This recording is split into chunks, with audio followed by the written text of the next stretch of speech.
కాంగ్రెస్ ప్రభుత్వం ఎన్నికలకు ముందు ఇచ్చిన హామీలు నెరవేర్చకుండా ప్రతిపక్షాలపై ఆరోపణలు దాడులు చేస్తున్నారని బీఆర్ఎస్ పార్టీ నాయకులు మండిపడ్డారు.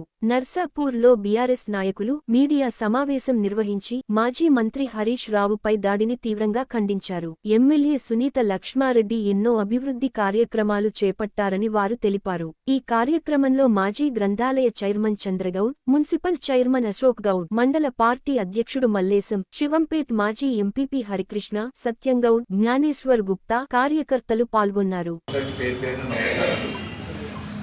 ఏదైతే నిన్న అధికార పార్టీకి సంబంధించినటువంటి వ్యక్తులు ప్రెస్ మీట్ ఇవ్వడం జరిగింది, వ్యక్తిగతమైనటువంటి దూషణకు పాల్పడుతూ ఉన్నారు. అది మంచిది కాదు, మంచి సంస్కృతి కాదని చెప్పేసి ఈ సందర్భంగా నేను హెచ్చరిస్తూ ఉన్నాను. ఎందుకంటే వ్యక్తిగతంగా నువ్వు ద్రోహివి అని అంటా ఉన్నారు. అట్లంటే రేవంత్ రెడ్డి ఏ పార్టీలు ఉండే, ఇలా జూపల్లి కృష్ణారావు ఏ పార్టీలు ఉండే, పొంగిలేటి శ్రీనివాసరెడ్డి ఏ పార్టీలు ఉండే, ఏ పార్టీలకి వెళ్ళి ఏ పార్టీలు వచ్చి వాళ్ళు అయ్యారు, మంత్రులు అయ్యారు, ఈయన ముఖ్యమంత్రి అయ్యిండు. అట్లా అనుకుంటే మొట్టమొదటి ద్రోహి మీ ముఖ్యమంత్రి రేవంత్ రెడ్డి అని చెప్పి ఈ సందర్భంగా నేను తెలియజేస్తాను.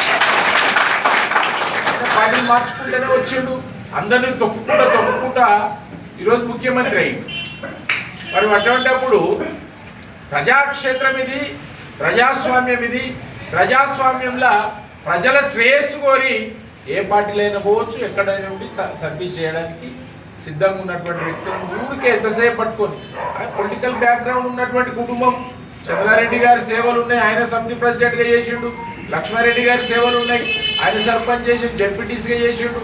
ఆ కుటుంబంకి వెళ్ళి వచ్చినటువంటి వ్యక్తి, వాళ్ళే సర్వీసెస్ ఉన్నాయి కాంగ్రెస్లో, అందరం చేసినాం అప్పుడు కూడా. రైట్, ఓకే, ఎంతసేపు చెప్పు ద్రోహివి అనడము, అది ఎవరికి ద్రోహిలు, వాళ్ళంతా ద్రోహిలైతే ఆమె ద్రోహి, ఈ ముఖ్యమంత్రి ద్రోహి.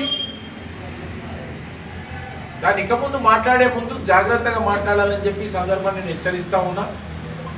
నేనిక కానీ ఆయన ఇన్ఛార్జ్ అట ఏదేమని కానీ అని ఆయన 4 ఏళ్ళు ఉన్నది. తర్వాత నీ సీట్ ఎవరో, నీకు ఎవరు ఇస్తారో, నీదేందో నాదేందో నీదేందో 4 ఇయర్స్ తర్వాత కదా, ఇంకా సంవత్సరం కూడా కాలేదు.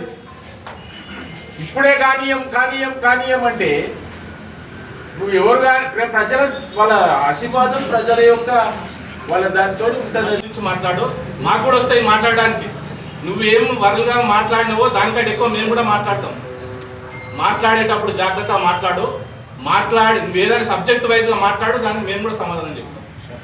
నీ ఇష్టం వచ్చినట్టు మాట్లాడితే మేము కూడా మాట్లాడడానికి వస్తుంది, మాకు కూడా అన్నీ వస్తాయి. ఏదంటే అది మాట్లాడడానికి వస్తుంది. ఇప్పటి నుంచి చెప్తున్నాం, ఖబర్దార్, నీకు జాగ్రత్త. నువ్వు నోట్లోకి వెళ్ళి మాట వెళ్ళేటప్పుడు జాగ్రత్తగా మాట్లాడాలని నీకు హెచ్చరిస్తున్నాం.